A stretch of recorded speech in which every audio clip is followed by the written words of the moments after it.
The first time Marcus Webb pulled his FedEx van down County Road 7, he almost missed the house entirely. It sat back from the road about 200 feet, half hidden behind a row of old cedar trees that had grown so tall and so wide they'd swallowed the mailbox hole. The dirt driveway had weeds splitting through the middle of it, and the wooden porch had one step that looked like it hadn't been replaced since the Carter administration. He double-checked the address on his scanner. 847 County Road 7, Marfa, Texas. One package. A small one, lightweight, from a pharmacy in Austin. He grabbed it, walked up to the door, and knocked. Nothing. He knocked again, louder this time, and was already turning back toward the van when he heard the slow, deliberate sound of something metal dragging across a hardwood floor. A walker, then a pause, then another slow drag. He stood there and waited, because something in him, something he couldn't explain then and still can't explain now, told him not to leave. The door opened. She was small. Not small the way people look when they're just short, but small the way people get when decades have slowly pressed them down toward the earth. White hair pinned loosely at the back of her head, eyes the pale blue of a sky right after a storm. She was wearing a house dress with tiny yellow flowers on it, and she was gripping that walker like it was the only solid thing in the world. "Mrs. Eleanor Marsh?" Marcus said. "That's been my name for 61 years, she said. "You got something for me?" He handed her the package. She looked at it the way people look at something they've been waiting on, checked the label, and then looked back up at him with those pale blue eyes. "You're new," she said. "Yes, ma'am. Started this route 3 weeks ago." She nodded slowly, like she was filing that information somewhere important. "The last driver used to just leave things on the step. Never knocked." "I always knock," Marcus said. She looked at him for a long moment. "Well," she said finally. "All right then." And she closed the door. He thought about her on the drive home that night. He wasn't sure why. He delivered to dozens of houses every day, met hundreds of people, people who barely looked up from their phones, people who snatched packages without a word, people who lived in big houses with cameras on every corner who'd never actually come to the door once in their lives. Eleanor Marsh, 87 years old, living alone at the end of a dirt driveway in the middle of West Texas, had said 40 words to him, and he couldn't get her out of his head. The next delivery came 4 days later. Same small box from the same pharmacy in Austin. He knocked. The slow metal drag. The pause. The door. "Back again," she said. "Your medication," he said, handing it over. She took it. And then, before she could close the door, he said, "You doing okay out here? All by yourself?" She tilted her head at him the way a bird does when it hears something unexpected. "Why wouldn't I be?" He didn't have a good answer for that. "No reason," he said. "Just asking." She studied him for a moment, and he had the feeling she was deciding something. "I've been in this house for 53 years, she said at last. "Raised 2 boys in it, buried my husband from it. I think I know how to be in it by myself." "Yes, ma'am," he said. "I didn't mean any disrespect." "You didn't give any," she said. And this time when she closed the door, it was slower, more gentle. It became a rhythm. Every Tuesday and sometimes Thursday, the pharmacy package would come. Marcus would pull down the dirt driveway, walk up past the cedar trees, and knock. And Eleanor would come to the door and they would talk. At first it was just a minute or two. Weather, the drive, whether the roads out on 67 were as bad as people said. But somewhere around the 6th or 7th visit, something shifted. He mentioned offhand that he'd grown up in Houston, and she said she'd been to Houston once in 1987 for her younger son Daniel's college graduation, and she'd thought it was the loudest place she'd ever been in her life. He laughed. She almost smiled, not quite, but almost. And after that, the conversation stretched. 5 minutes, 10. He started planning his route, so County Road 7 was always in the late morning. Never rushed. He learned things about her the way you learn things about a place, slowly, in pieces. Her husband Robert had died in 2019 from a stroke. He'd been a rancher, and after he died, she'd sold off most of the land but kept the house, because she said leaving it would be like leaving a piece of herself behind on the floor. Her older son, Thomas, lived in Phoenix and called on Sundays, usually for less than 10 minutes, and she never said this was painful, but Marcus could hear it in the way she described those calls. Brief, factual, like reading a weather report. Daniel, the younger one, had died in 2009, a car accident on I-10 outside of San Antonio. She didn't tell Marcus this directly. She mentioned it once in passing, while talking about something else entirely. The way people mention things they've learned to carry by never putting them down. She had a cat named Harold who was 17 years old and almost completely deaf. She kept a vegetable garden on the south side of the house that she could no longer fully tend. So it had gone half wild, and she said she'd made her peace with that. She read 3 books a week, always paperback westerns, and she had opinions about Louis L'Amour that were firm and detailed and non-negotiable.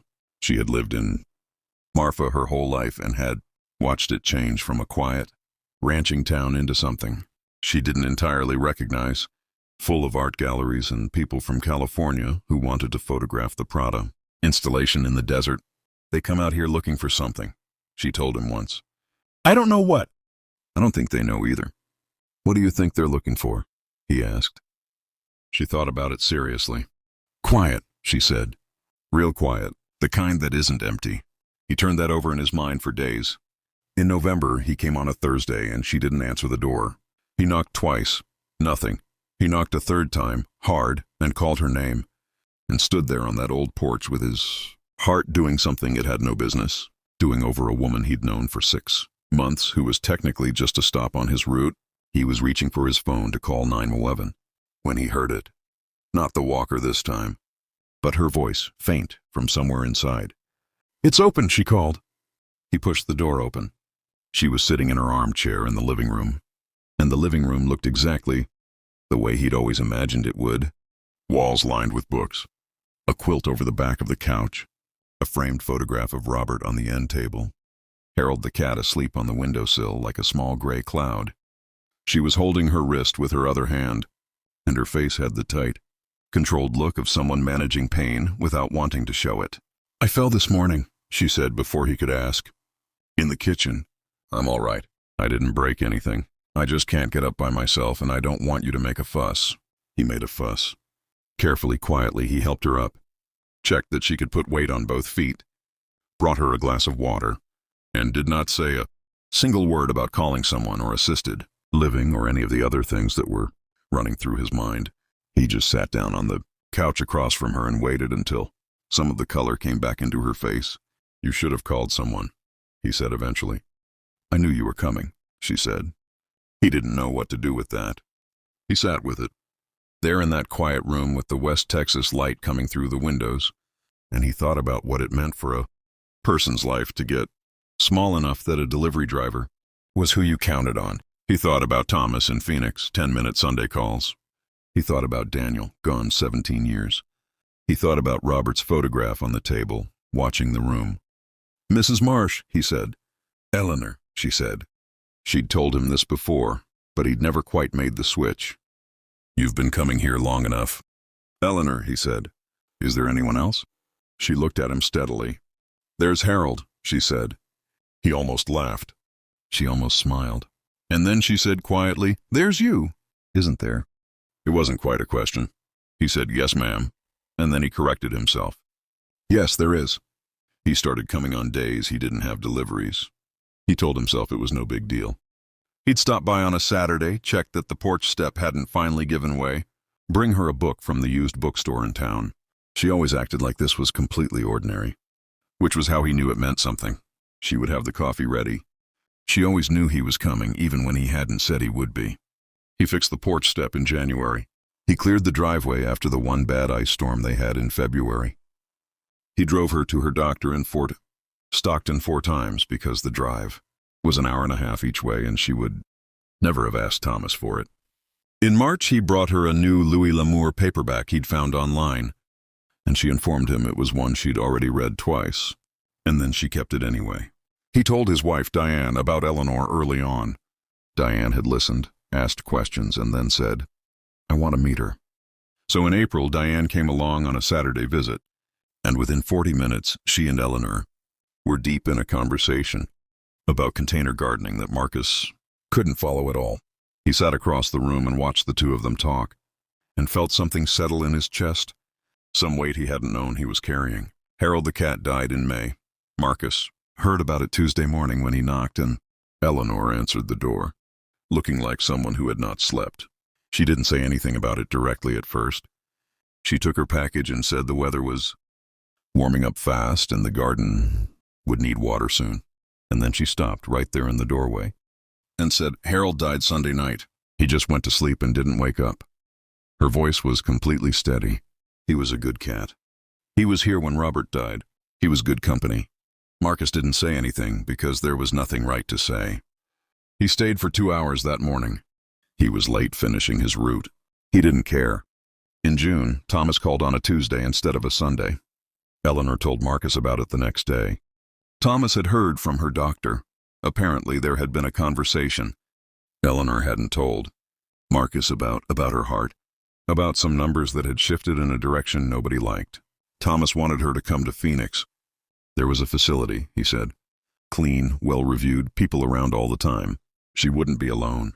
"What did you tell him?" Marcus asked. "I told him I'd think about it," she said. "That's what you say when the answer is no, but you love the person asking." He looked at her. "Eleanor." "I know," she said. "Your heart. My heart has kept me alive for 87 years, she said. "I'm not going to relocate it to Phoenix." He was quiet for a long moment. Then he said, "If something happened to you out here." "Something is going to happen to me eventually," she said. "That's not a problem to be solved. That's just a thing that's true." She looked at him with those pale blue eyes, steady and clear. "I don't want to be somewhere safe and comfortable where I don't know a single person and the windows face a parking lot. I want to be here, where Robert is, where I can see the mountains in the morning, where you come on Tuesdays." He didn't trust himself to speak for a minute. "I'm not asking you to be responsible for me," she said more gently. "I know that's not fair. I'm just telling you the truth about what matters." He nodded, and then he said, "I'll be here on Thursday too." She died on a Wednesday morning in September. Peaceful, her doctor said. In her chair, the books around her, the photograph of Robert on the table. They think it was her heart, quick and quiet, the way she would have wanted it. Marcus found out from Thomas, who called him because Eleanor had left a note, an actual handwritten note, in her careful cursive, with Marcus Webb written on the outside and a Marfa, Texas address below it. Inside it said, "You knocked when you didn't have to. You stayed when you could have left. You made the last years of my life feel like they still mattered. That is not a small thing. That is, in fact, everything. Thank you, Eleanor." He sat in his van in the parking lot of the FedEx station for a long time after he read it. He drove out to County Road 7 on Saturday. He didn't know why. He just drove down that long dirt road past the cedar trees and sat in front of the quiet house for a while and looked at the mountains she had looked at every morning for 53 years and thought about what she had told him once, about what people come out to the desert searching for. Quiet, real quiet, the kind that isn't empty. He understood now. He finally understood, and he sat there in that West Texas silence, holding her letter with both hands, and he cried the way you cry when someone has given you something you didn't know you needed.